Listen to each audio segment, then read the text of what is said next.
me souviens que ce soir-là, notre père était rentré plus tôt qu'à son habitude.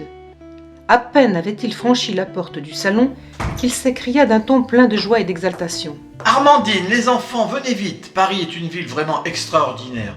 J'ai déjà reçu les premiers tirages de mes photos. » Notre mère quitta sa lecture, mon frère Armand interrompit sa bataille d'Austerlitz et moi j'abandonnai le coin de ma fenêtre qui donnait sur le boulevard Saint-Marcel. Mon frère arriva en glissade sur le parquet, ce qui lui valut les remontrances habituelles de notre mère. Notre père déposa sur la table un petit paquet de papier kraft. Au milieu du cercle de famille, le paquet fut rapidement ouvert. S'étalèrent alors sous nos yeux les premiers tirages des cartes postales dont notre père nous parlait tant depuis des mois. Sur ces petits bouts de carton, on voyait défiler le Grand Palais, le Petit Palais, le pavillon des Beaux-Arts, le pavillon de la Serbie, celui de la Chine, les quais de Seine, le palais de la navigation et tant d'autres images qui nous fascinaient. Toute l'exposition universelle de 1900 se déroulait sous nos yeux.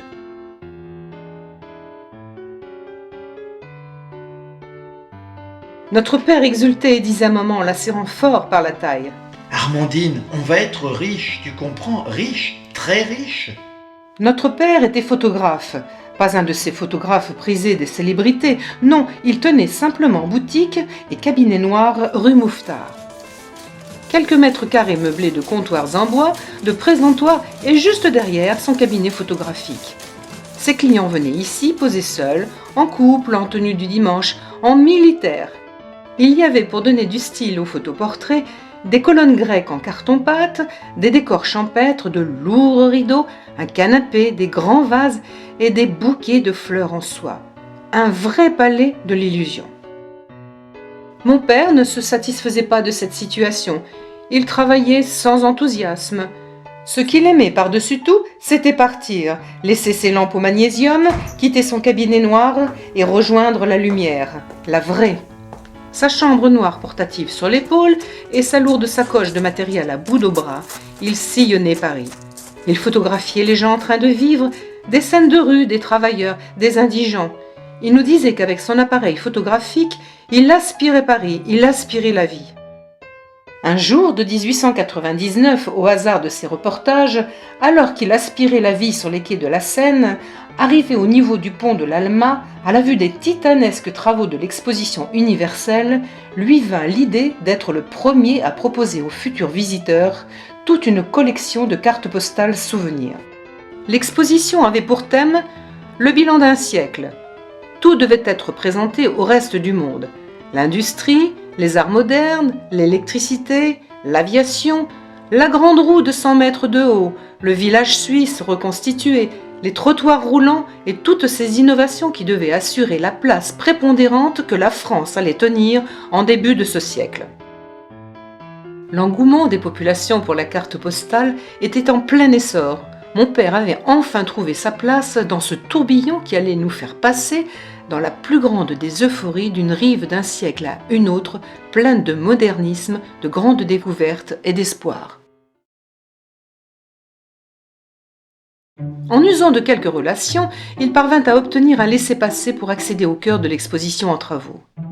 Il prit des dizaines de clichés des bâtiments, des palais, des bords de la Seine, de l'exposition coloniale de ses jardins, de son pavillon du Soudan et du Sénégal, de toutes ces terres lointaines, pour finir le 14 avril 1900 parmi les photographes habilités à suivre l'inauguration dans les pas d'Émile Loubet, président de la Troisième République. Le lendemain, 15 avril 1900, des milliers de visiteurs se précipitèrent pour découvrir les merveilles d'un siècle révolu. Ils avaient hâte de faire savoir au reste du monde qu'ils étaient les premiers à explorer l'exposition universelle. Dès ce jour, des millions de cartes postales quittèrent Paris pour aller faire rêver les cousins d'Argenton, de La Frasse, de Saint-Augustin et bien d'autres. L'exposition dura 212 jours et reçut 50 800 000 visiteurs. D'avril à novembre 1900, notre père ne fit plus que de rapides passages boulevard Saint-Marcel, où nous l'attendions le plus clair de notre temps. La boutique ne servait plus qu'à la gestion des cartes postales et à leur stockage. Tôt le matin, des revendeurs venaient chercher leur cargaison de cartons imprimés. Peu de discours entre mon père et ses représentants, mais avant qu'ils ne s'égayent aux 36 portes de l'exposition, il leur répétait inlassablement. Et surtout, vous dites bien aux gens qu'ils doivent écrire du côté de la photographie et que de l'autre côté, ils doivent juste mettre l'adresse. Son entreprise était florissante.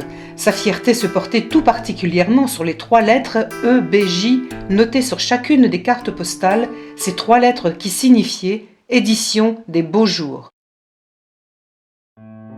Le mois de décembre arriva avec son cortège de brouillard, de pluie et d'humidité.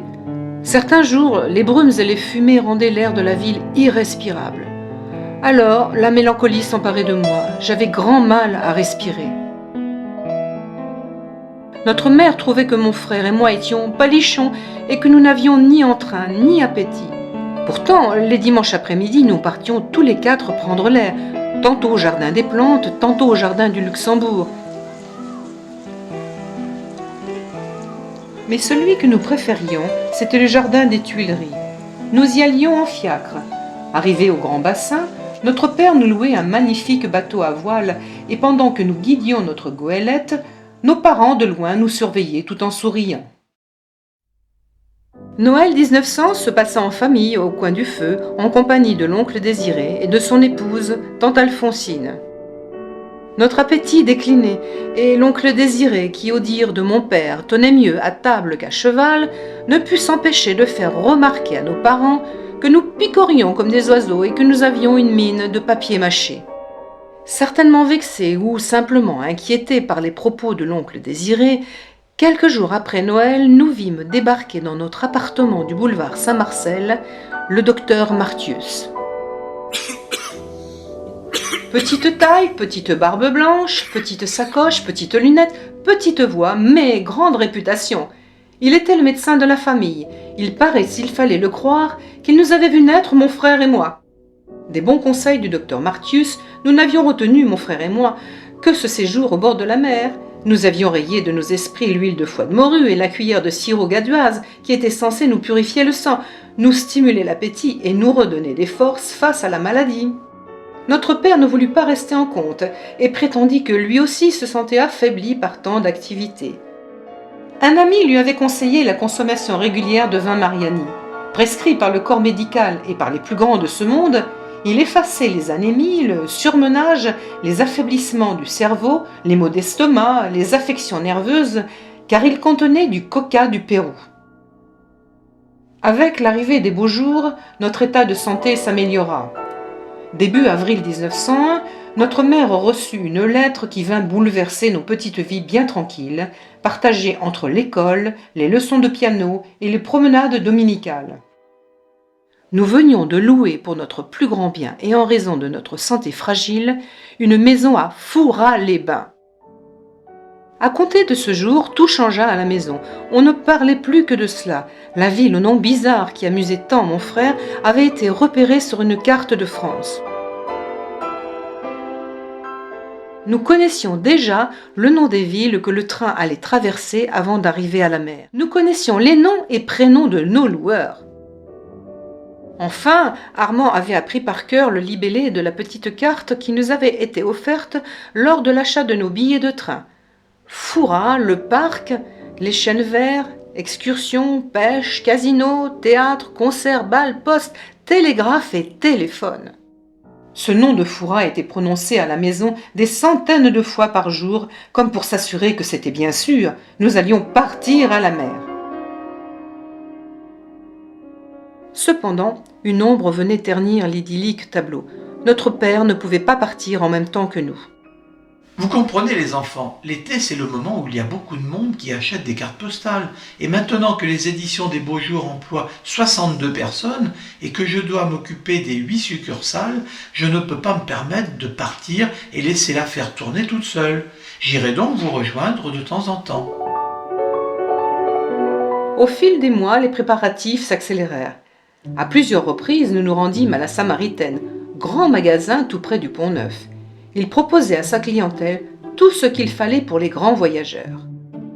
Des pantalons, des robes de bord de mer, des chapeaux avec des cerises dessus, des gilets à rayures bleu ciel, des ombrelles et même des casques pour les explorateurs dont mon frère se fit tout de suite envie. C'était de bon cœur que notre mère se rendait dans cet antre du nouveau commerce. Un soir que nous dînions, notre père se lança dans une grande explication sur l'intérêt de tout acheter à la Samaritaine.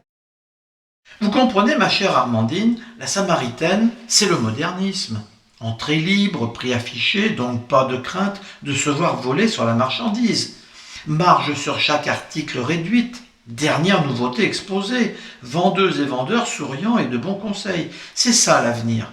Mais le plus important, c'est que le propriétaire, ce brave monsieur Ernest Cognac, qui a commencé le métier dans une minuscule boutique, savez-vous, Armandine, où il est né ? Tout en finissant son potage, notre mère lui répondit sur un ton exaspéré. « Mais comment voulez-vous que je sache où il est né, votre monsieur Cognac ?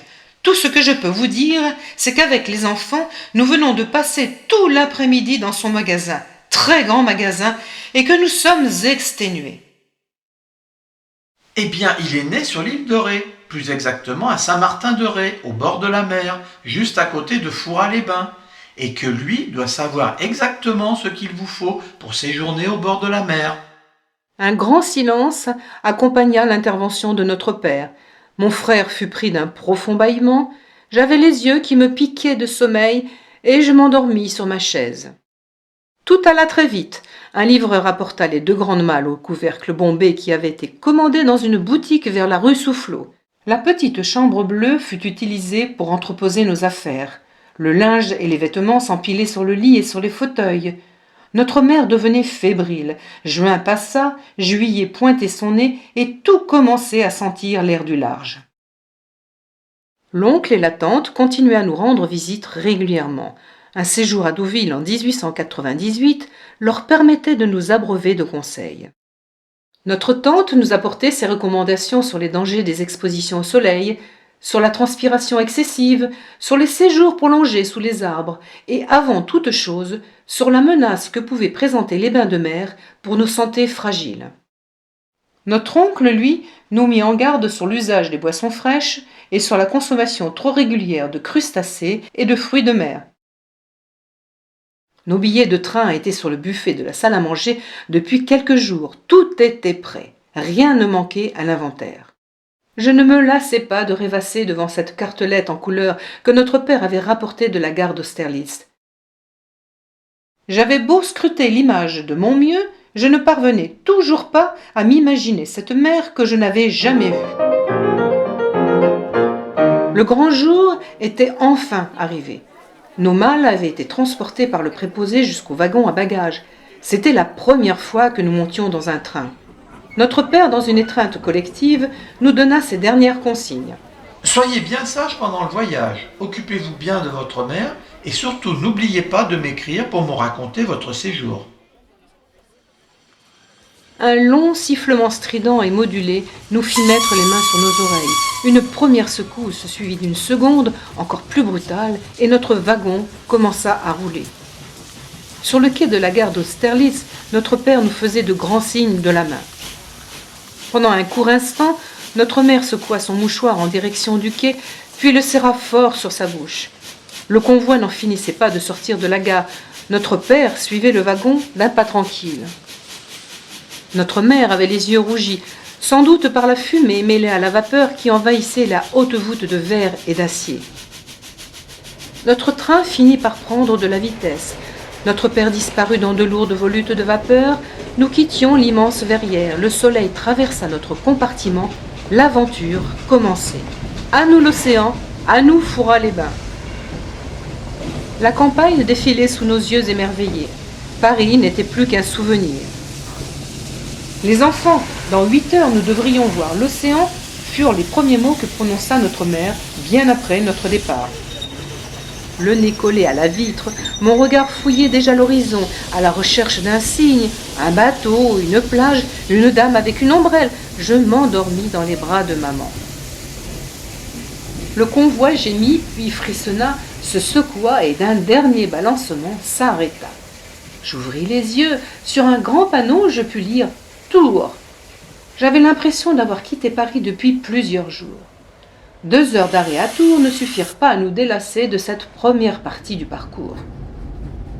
Le voyage se déroulait tranquillement. Plusieurs arrêts en pleine campagne fit dire à nos voisins de wagon qu'il devait encore y avoir un accident ou un incident sur la voie. Dans l'après-midi, le monsieur à grosse moustache, assis devant moi, commença tantôt à sortir sa montre du gousset de sa veste, tantôt à essuyer son front ruisselant. Le rythme s'accéléra quand soudain il s'exclama. « Mesdames et messieurs, si mes calculs sont exacts, dans moins d'une demi-heure, nous serons arrivés à Foura. » Quelqu'un dans le wagon avait bien crié « J'ai vu la mer !» J'avais beau regarder de tous bords, rien ne ressemblait à l'idée que je me faisais de celle-ci. Parmi un paysage de taillis, de bosquets, je parvins à apercevoir quelque chose qui semblait être la mer. Les cris qui fusèrent me le confirmèrent tout de suite.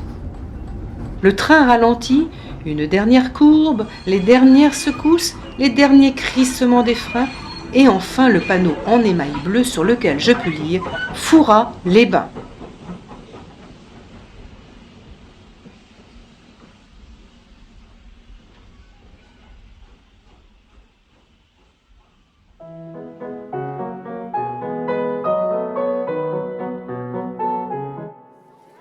Un coup de sifflet strident. Le chef de gare annonça « Foura-les-Bains, terminus !» Nous allions enfin quitter le train des bains de mer de l'océan. Une foule de voyageurs jaillit des wagons, le quai devint noir de monde. Les uns s'interpellaient, les autres, visiblement fatigués, cherchaient du regard la sortie. Cette déferlante humaine finit par quitter la gare.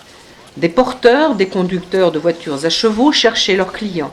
Les premiers attelages quittèrent l'esplanade dans le claquement des fouets. Un petit homme trapu s'approcha de notre mère et il nous salua tous les trois en enlevant sa casquette. Le brouhaha ambiant ne nous permit pas d'entendre ce qu'il disait, mais nous comprîmes à son geste que sa carriole nous attendait à l'ombre des tilleuls. Ce fut notre première rencontre avec Jules Tartarin, le propriétaire de la maison dans laquelle nous allions vivre notre premier séjour au bord de la mer.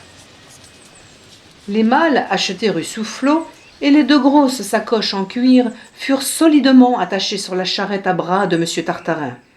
Celui-ci s'installa entre les 2 brancards, s'arc-bouta et le lourd chariot démarra. En cours de route, il nous rassura en nous informant que ce n'était plus très loin.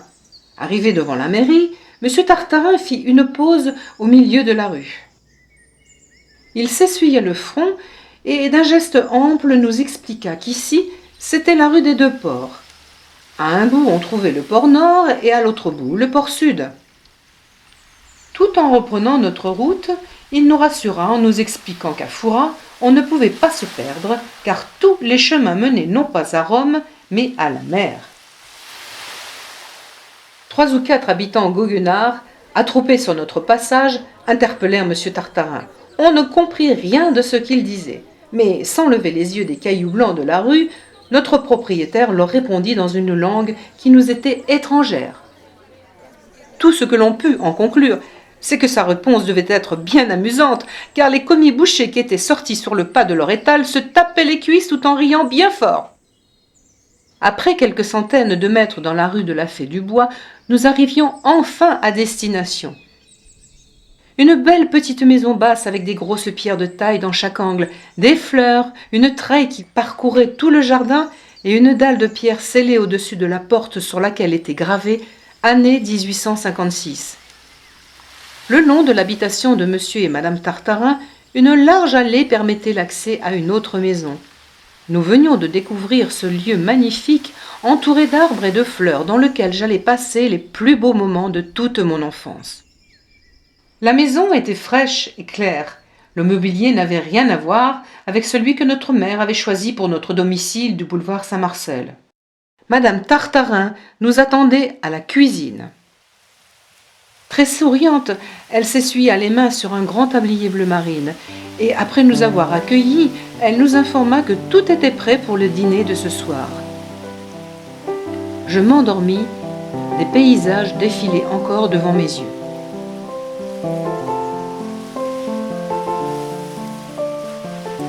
Le premier jour et tous ceux qui suivirent furent délicieux. Le matin, avec Armand, nous avions pour consigne de jouer tranquillement dans le jardin.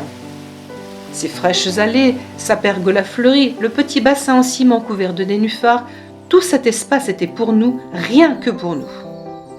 Pendant que nous jouions, notre mère sur la petite terrasse écrivait. Elle écrivait d'abord à notre père, puis à la famille et enfin à ses amis pour les entretenir de nos émerveillements et de nos découvertes. Les soins à mes poupées terminés, les billes de mon frère rangées dans leur sac, nous grappillions quelques framboises, puis arrivait l'heure de nos travaux d'écriture.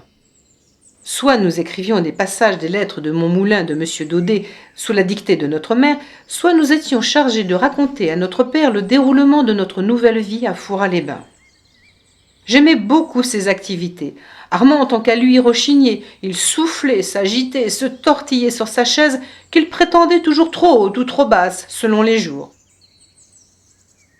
Au fil de nos promenades, nous avions découvert au croisement du boulevard Allard et de la rue des Deux-Ports une boutique adorable, chez Charles.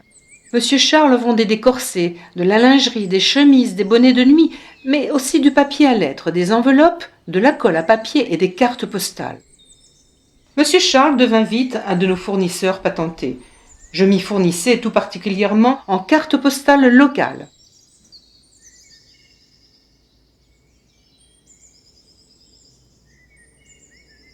Sur mes cartes postales, heure par heure, je relatais à notre père nos journées, nos promenades, nos séjours sous les sapinettes, les orangeades, les pêcheurs de crevettes, la plage, les îles, le marché aux poissons, les pluies d'orage, les jeux de plage, les vagues qui essayaient de nous mordre les pieds, les grands oiseaux blancs qui déchiraient le ciel de leurs cris tapageurs, les pontons, les rues animées du marché, les petits marchands ambulants et surtout ces gens qui habitaient Fourras mais qui s'exprimait parfois dans une langue que je ne comprenais pas du tout.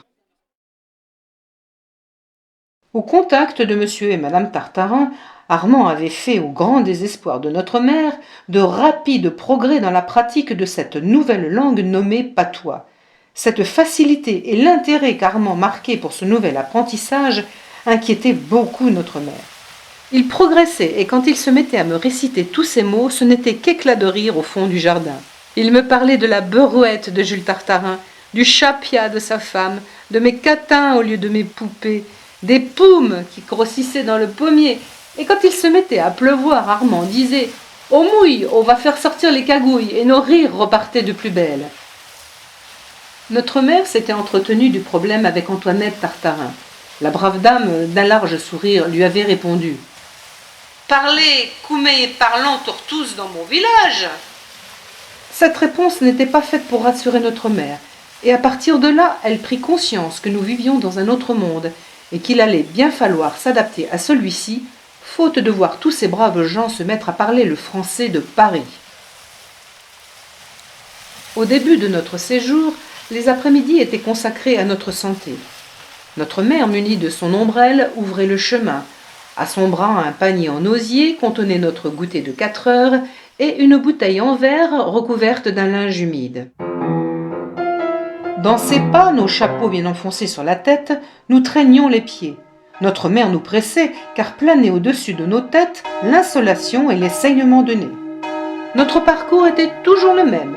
La mairie, l'église Saint-Gaudens, puis nous rattrapions le boulevard Allard. Là, à l'ombre des arbres qui bordaient la chaussée, nous étions enfin protégés des rayons malfaisants du soleil. Au bout du boulevard, nous arrivions sous les sapinettes qui surplombaient la mer.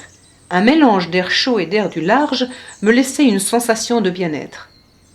Des senteurs marines et de sève mélangées exhalaient du sous-bois. Allongés sur des chaises longues au tissu rayé, notre après-midi se déroulait dans un calme relatif.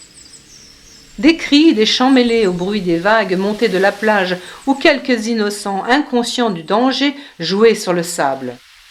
Le temps me paraissait long, et lorsque nos agitations n'étaient plus contrôlables, notre mère nous disait qu'elle allait nous abandonner au sanatorium de Fourras. La première fois que la menace tomba, je dois bien avouer que cela ne changea pas grand-chose à notre comportement. Il fallut qu'un jour, au détour d'une promenade, nous passâmes devant la dite maison de santé. Nous fûmes bouleversés par ce spectacle et par les explications données par notre mère, cette sortie éducative eut un double effet. Le premier, calmer nos ardeurs et revendications. Le second, accepter certes de mauvais cœur notre statut d'ancien malade en convalescence au bain de mer. Dans le panier en osier qui accompagnait chacun de nos repos sous les sapinettes, il y avait non seulement la nourriture du corps, mais aussi celle de l'esprit. À chacun son livre, les petites filles modèles de la comtesse de Ségur pour moi, et pour Armand, de la Terre à la Lune de monsieur Jules Verne. Ni l'un ni l'autre n'aimions beaucoup cette activité, et c'est pourquoi chacun notre tour nous tentions de rompre la loi du silence en posant à notre mère des questions sur notre lecture. Ceci avait le don de l'exaspérer, mais nous permettait de ne plus voir le temps passer. Ce stratagème commun usa vite sa patience. Quelques jours plus tard, notre mère, informée par un panneau de réclame peint sur une des bâtisses face au marché aux poissons, découvrit l'existence d'une petite boutique qui vendait des journaux. Plusieurs exemplaires de l'hebdomadaire Le Petit Français illustré n'attendaient plus que nous pour 10 centimes le numéro. Mais ce qui déchaîna très vite nos ardeurs à la lecture furent les pages où se déroulaient soit les aventures du sapeur Camembert, de la famille Fenouillard, du savant Cosinus ou de Plic et Ploc.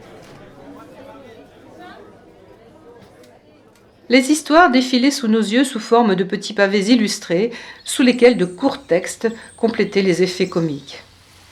Nos séjours au petit bois sur la plage devinrent un réel plaisir. Nous lisions et relisions chaque publication, et nous finissions par oublier que nous étions là pour une cure de grand air marin, entre les sapinettes et les tamarins.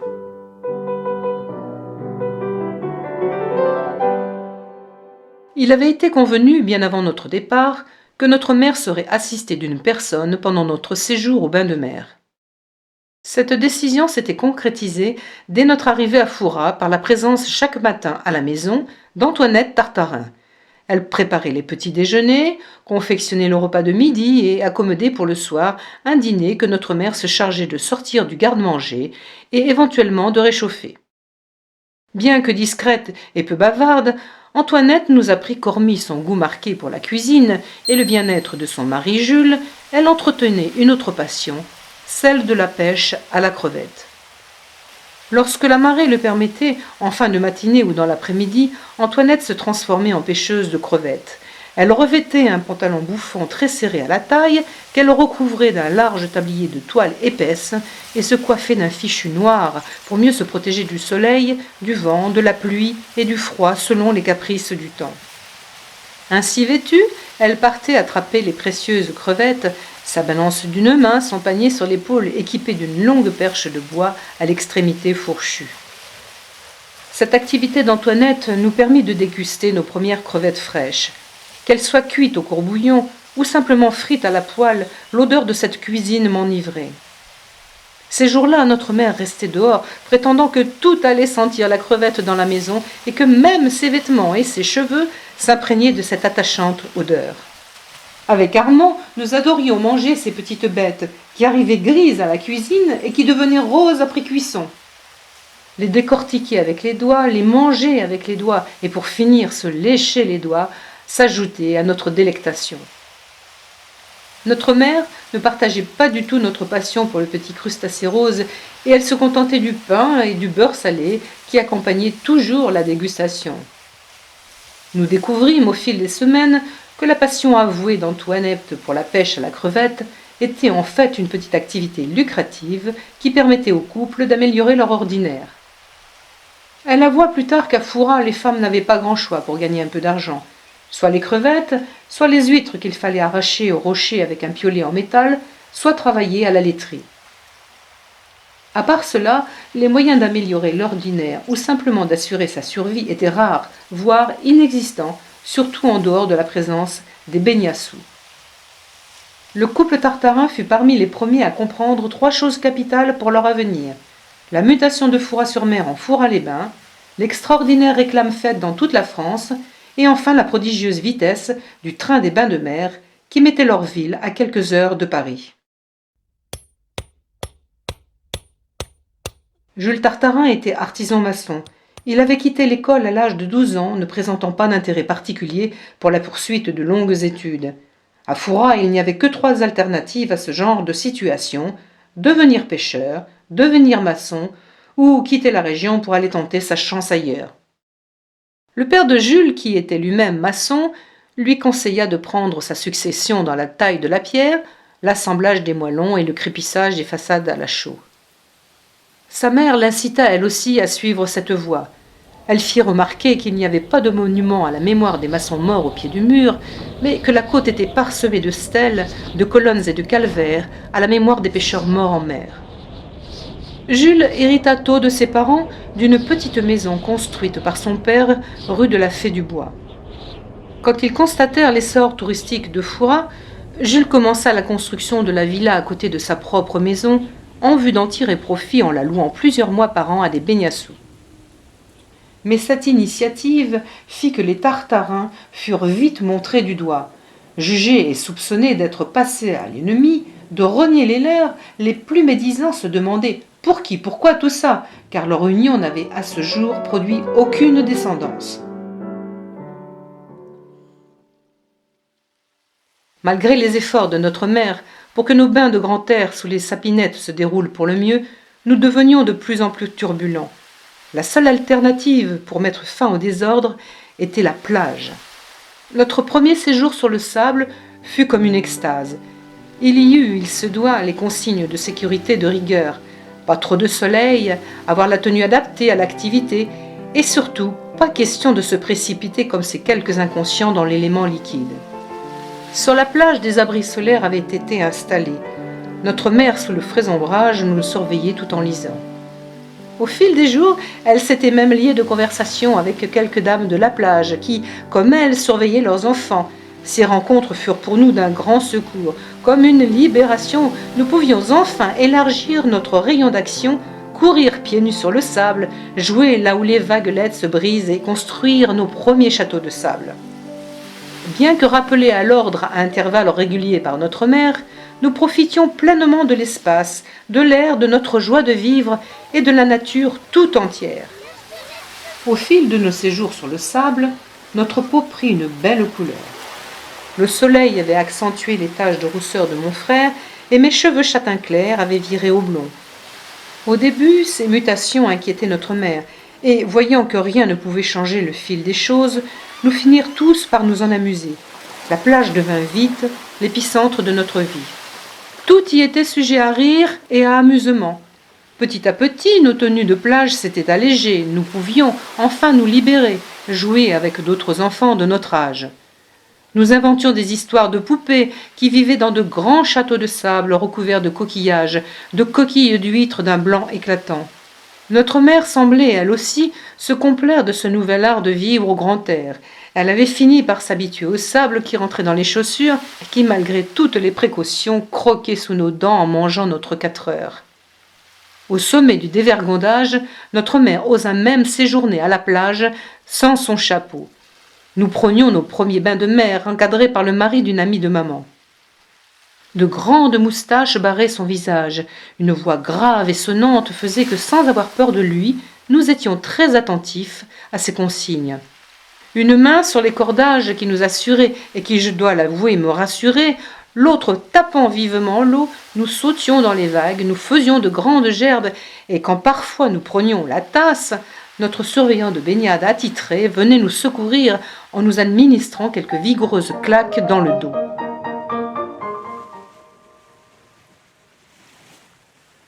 Les après-midi où la marée ne nous amenait pas l'eau à la plage, nous partions tous les trois en exploration qui nous conduisait de plus en plus loin de notre résidence.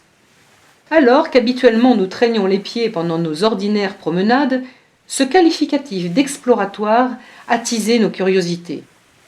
C'est ainsi que nous découvrîmes des lieux à l'exotisme enchanteur. Les falaises, le bois vert, le port nord et son château, le port sud et ses pêcheurs, et la citadelle que nous voyions de la plage, mais dont nous n'avions pas encore mesuré toute l'ampleur.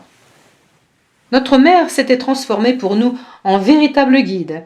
Depuis notre arrivée à Fouras, elle avait lu de nombreux livrets et feuillets, tant historiques que touristiques, et nous expliquait ainsi l'affaire des brûlots durant la bataille de l'île d'Aix en 1809, le départ de Napoléon pour l'île d'Aix depuis le port sud pour le début de son exil, la construction par Vauban de la citadelle, Le rôle des Fort Boyard est net dans la protection de l'estuaire de la Charente contre les envahisseurs anglais et bien d'autres histoires encore.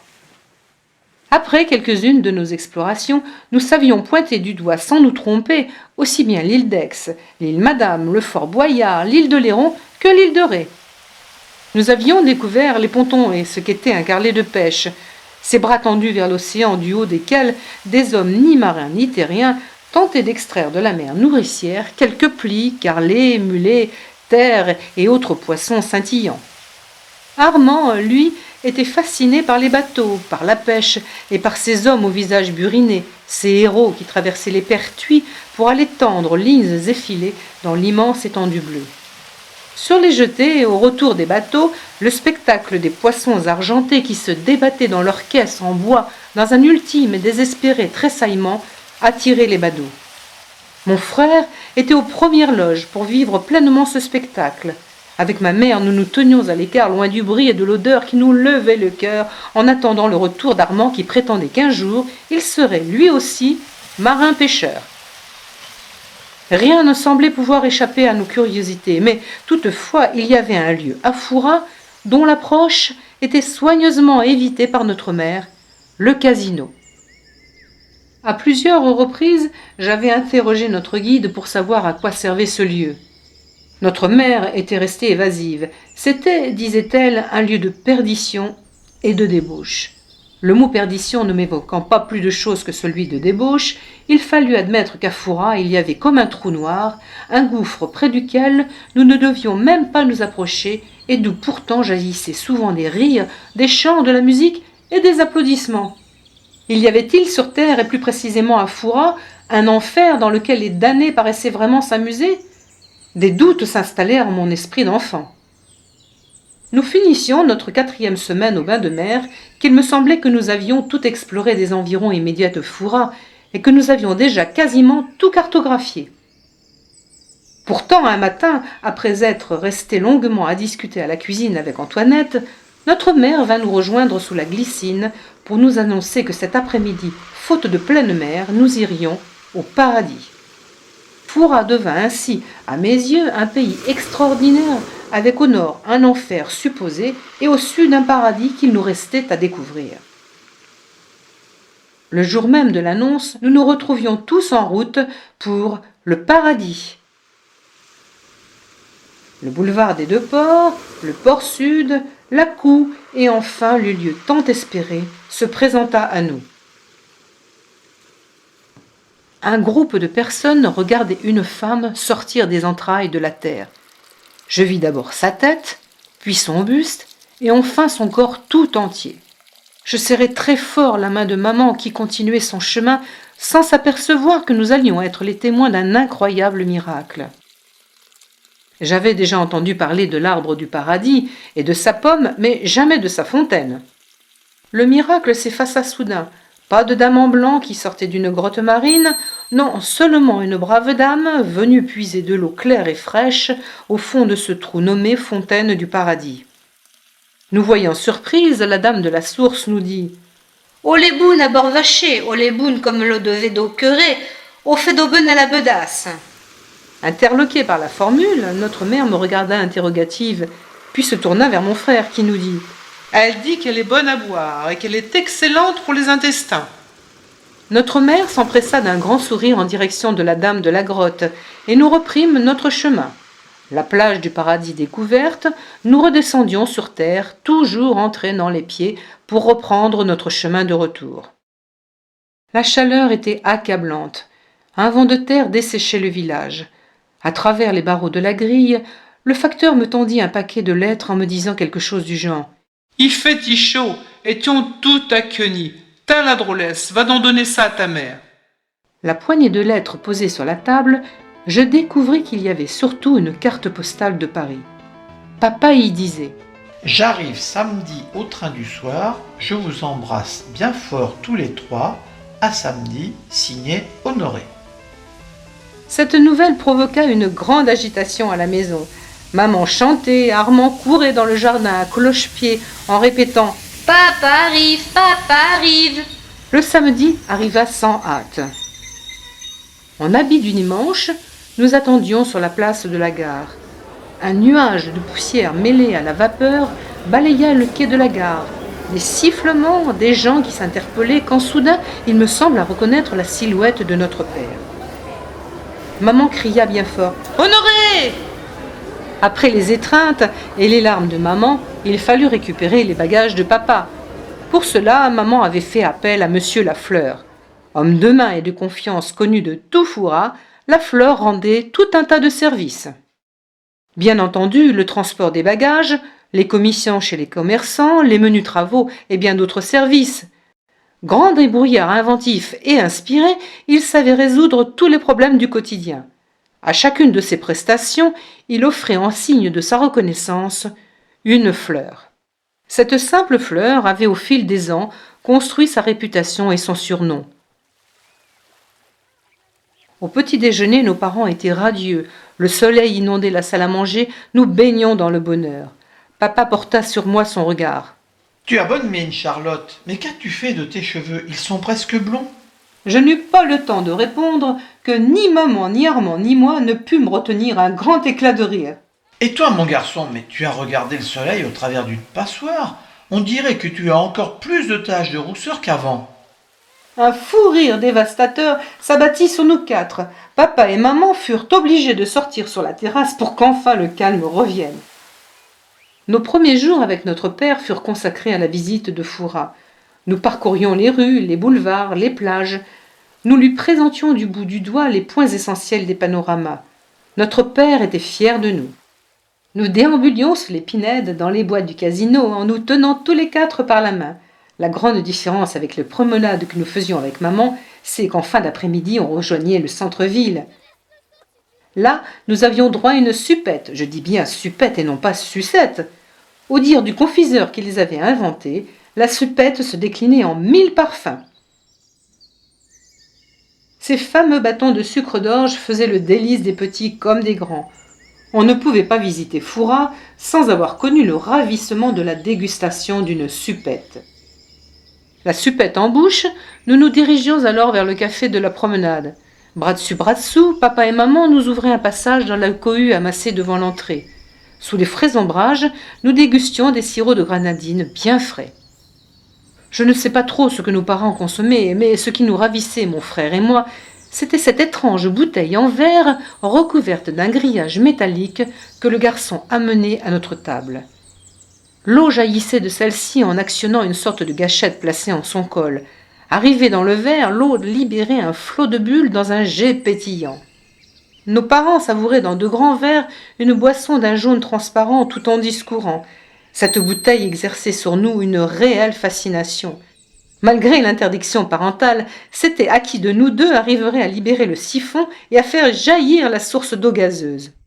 C'était bien là le seul intérêt que nous trouvions à cette eau, car son goût trop salé et ses bulles exubérantes nous faisaient faire 1000 grimaces. Le soir venu, après le dîner, notre père avait instauré le cérémonial du coucher. Oh non, pas le nôtre, mais celui du soleil. Nous partions en direction de la grande plage, et là, bien installés sur la terrasse promenade qui surplombait l'océan, nous étions censés attendre tranquillement que le soleil disparaisse derrière l'horizon. Notre père prétendait que cet exercice devait nous apaiser et nous amener ainsi vers un endormissement réparateur.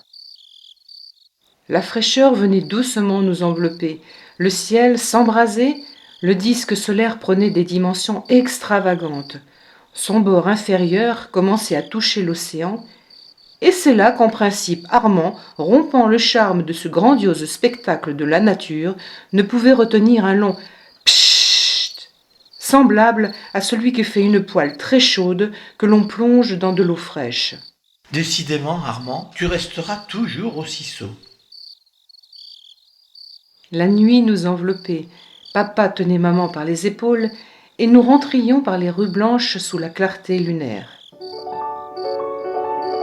Dès l'arrivée de papa, nous avions été informés de la visite prochaine de notre oncle Désiré et de tante Alphonsine.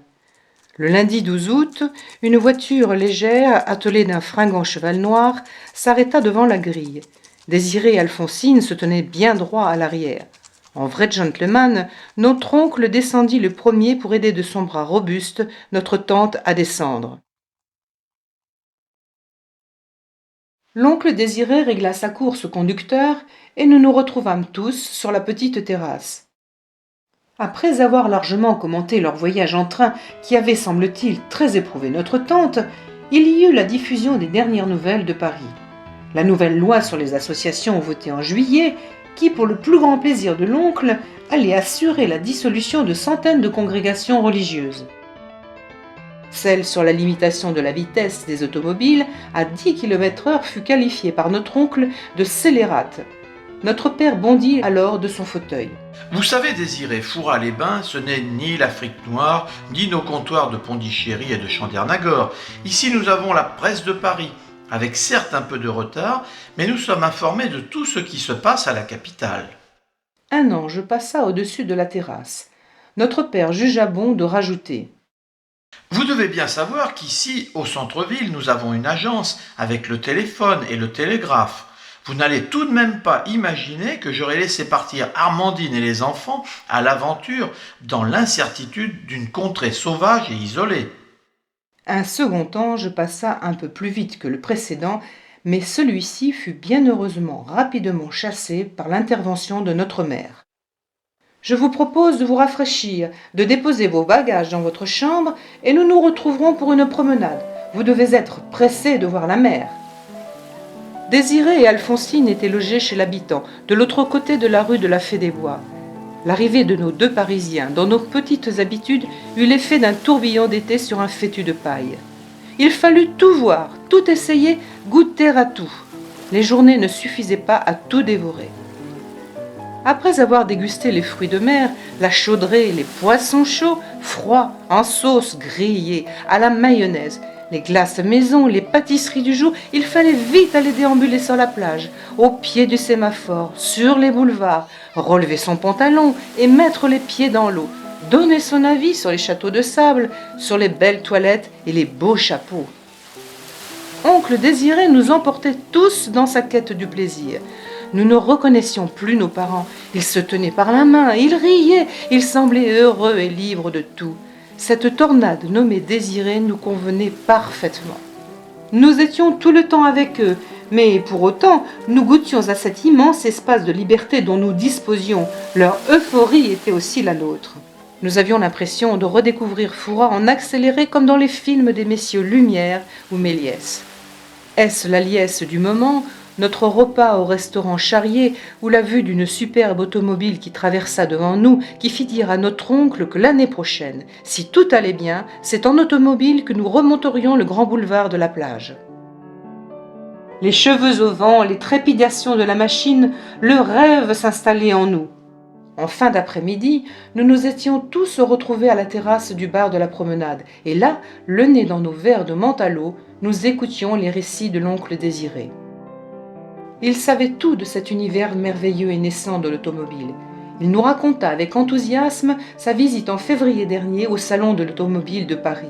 Il exultait en nous citant les noms des grands constructeurs présents sous les verrières du Grand Palais. Des dames d'une table voisine, qui ne pouvaient pas faire autrement que d'écouter notre oncle, lâchèrent un long « Oh !» admiratif, quand celui-ci nous informa qu'à la fin de l'année, il y aurait plus de 8000 automobiles sur les routes de France. On ne dit pas que des bonnes choses de l'automobile, s'empressa notre mère, soutenue dans ses propos par notre tante Alphonsine. J'ai même lu que cette pratique, aussi moderne soit-elle, pouvait avoir des conséquences désastreuses sur la santé du chauffeur et de ses passagers. Sans laisser ni à mon père ni à notre oncle le temps de réagir, notre mère poursuivit. Si ce n'était que moi, au lieu de dépenser des fortunes dans cette acquisition futile et dangereuse, je préférais que nous ayons une villa d'où l'on pourrait voir la mer et se reposer sous les arbres. Après les cheveux au vent et les trépidations de la machine de l'oncle Désiré, je m'imaginais maintenant promenant mes poupées dans les bois de chêne autour de notre belle maison surplombant la plage de Fouras. Je n'entendais plus rien de leur conversation, mon regard se perdant tantôt dans l'horizon, tantôt dans les reflets verts du fond de ma menthe à l'eau. Le mot casino, prononcé par notre oncle, me sortit de ma somnolence. J'avais bien compris, nous allions continuer notre promenade en passant par le casino. Il y eut une rapide discussion entre quatre et j'entendis des mots que je ne connaissais pas. Ma mère n'avait pas l'air très enthousiaste. Les yeux de mon oncle pétillaient. Nous nous dirigeâmes donc vers les portes de l'enfer.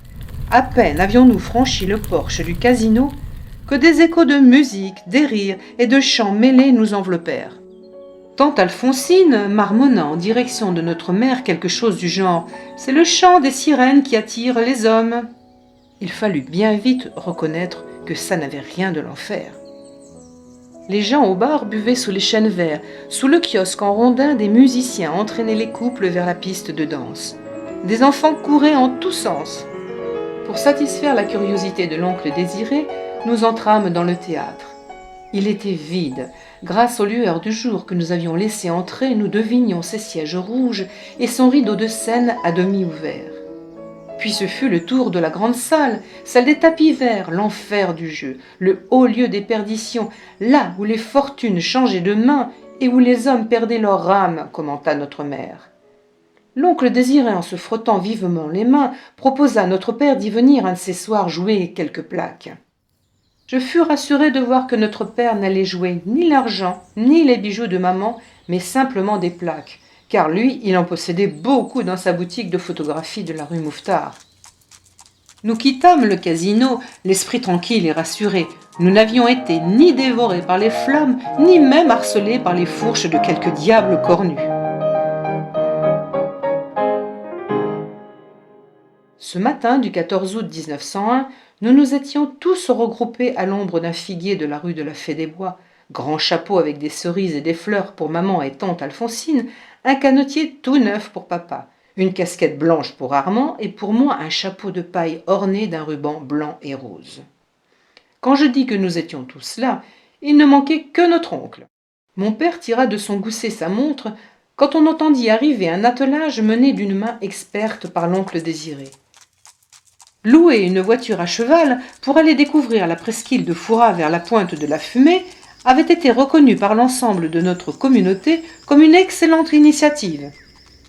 La panière au repas préparée par Alphonsine, la glacière en bois qui contenait les boissons fraîches, les ombrelles et une large nappe à carreaux rouges furent chargés à l'arrière de la voiture.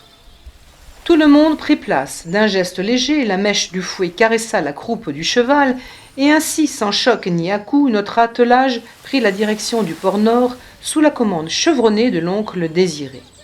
Par le boulevard de l'Océan, nous longeâmes la mer pour atteindre le port Nord.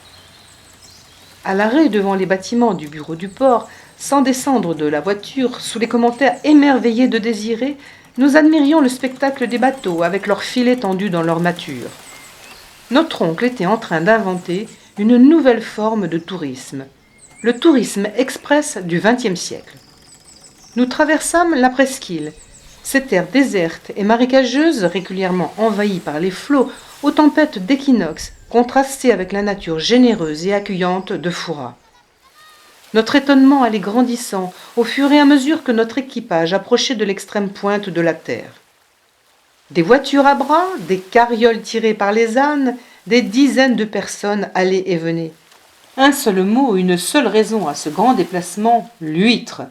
Une richesse, un don de la nature qui se méritait par la peine de ceux qui, dos cassés, les pieds dans l'eau, décollaient du rocher le précieux mollusque. De cette pointe de terre, le panorama s'ouvrait sur les îles Madame, Oléron, Aix et Ré. On devinait La Rochelle, les villages de la côte comme Port-des-Barques, Angoulins, Châtelaillon, les falaises d'Yves. Ce désert, cette pointe aride qui avait perdu il y a fort longtemps son statut d'île, grouillait de gens affairés. Des petits groupes séparés examinaient, triaient, rangeaient les huîtres dans des paniers recouverts d'algues brunes. Le cheval dételé prenait du repos sous un tamarin sculpté par les vents de mer. À quelques pas de là, un grand arbre en forme de parasol offrait son ombre à tout notre groupe.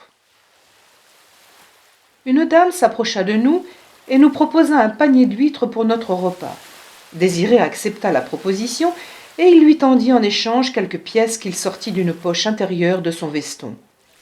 La dame portait une coiffe si étrange que pour percevoir son visage il fallait être placé parfaitement en face d'elle. Quand la femme au visage obscur et buriné eut rejoint son groupe, notre mère expliqua. « Vous avez vu la dame des huîtres? Elle porte une coiffe qu'ici on appelle une quichenotte. » J'ai lu, ajouta-t-elle, que ce nom venait de l'époque pendant laquelle les Anglais occupaient toute la région. Quichenotte, en fait, devrait se dire kiss-me-not, ne m'embrasse pas. Notre oncle et notre père explosèrent de rire. Les habits rouges, ils risquaient pas les embrasser avec un pareil tuyau sur la tête. Et comment peux-tu savoir si elle est belle ou pas, la donzelle, quand elle est cachée dans sa quichenotte? Vous n'êtes que des grossiers personnages, conclut notre mère avec un sourire malicieux aux lèvres. Les huîtres furent ouvertes, et l'oncle entendit une bien pleine à mon frère, qui en grimaçant marqua son profond dégoût pour le mollusque en train d'agonir au fond de sa coquille, et il ajouta « Bah, en voulions point, on me fait zire !» Tout le monde éclata de rire, et l'oncle conclut que si plus tard on ne savait pas quoi faire de lui, qu'il n'aurait aucune peine à apprendre les langues étrangères. L'avenir d'Armand me sembla tout tracé. La fin de l'après-midi fut consacrée à la digestion des huîtres, de la terrine d'Antoinette, du poulet rôti, des tartes aux prunes et des chaussons à la compote de pommes. Le soleil déclinait dans sa course, la mer avait recouvert l'estran et de courtes vagues venaient se perdre tout autour de nous. La pointe de la fumée avait été abandonnée par les ramasseurs de coquilles et l'impression que nous allions jouer les naufragés de l'île déserte m'envahit. Le cheval avait terminé son picotin d'avoine.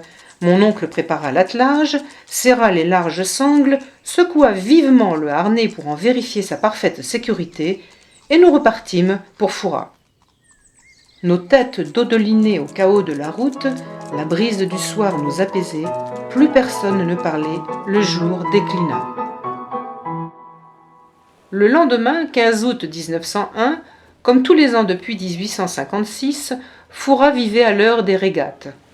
Les trains déversèrent des milliers de curieux. La ville était assaillie, terrasses, restaurants grouillés d'une foule exubérante. Les employés des établissements de bains ne savaient plus où donner de la tête pour répondre aux exigences de cette multitude pressée de goûter aux délices de la baignade. Des gens en habits du dimanche arpentaient les rues de Fouras, décorées pour l'occasion de centaines de fanions bleus, blancs et rouges. En début d'après-midi, à la marée montante, un navire de la marine arrivant de Rochefort vint mouiller face au sémaphore. Il remorquait une quinzaine de baleinières. Les régates allaient pouvoir enfin commencer.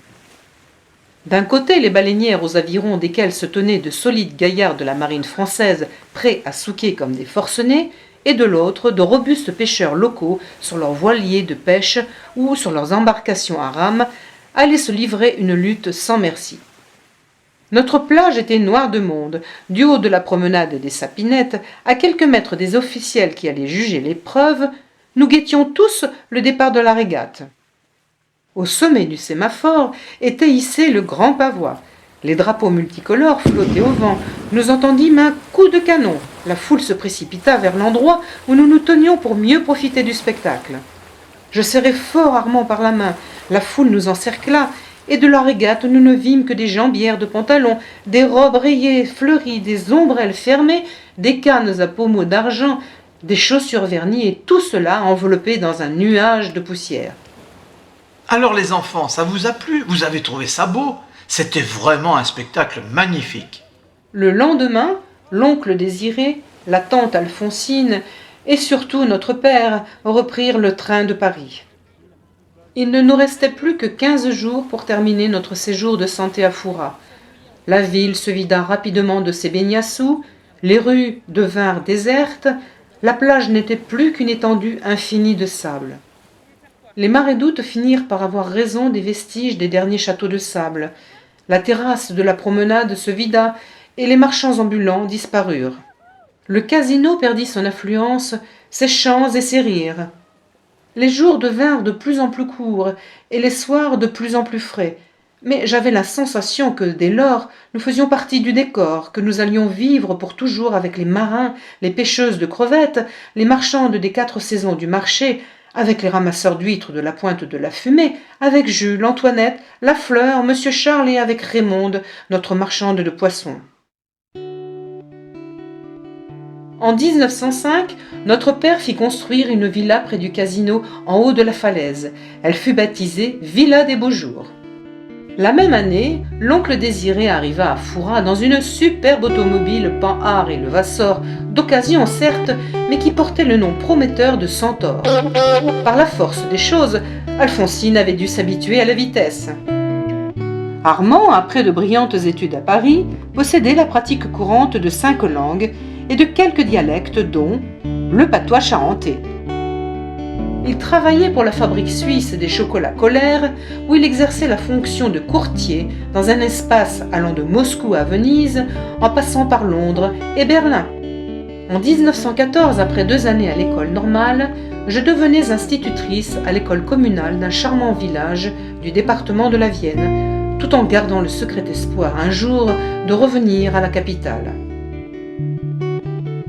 Tu vois, Margot, aujourd'hui nous sommes en 1950, la Villa des Beaux Jours est toujours là-haut sur la falaise et demain, si tu veux, nous regarderons un autre album de cartes postales.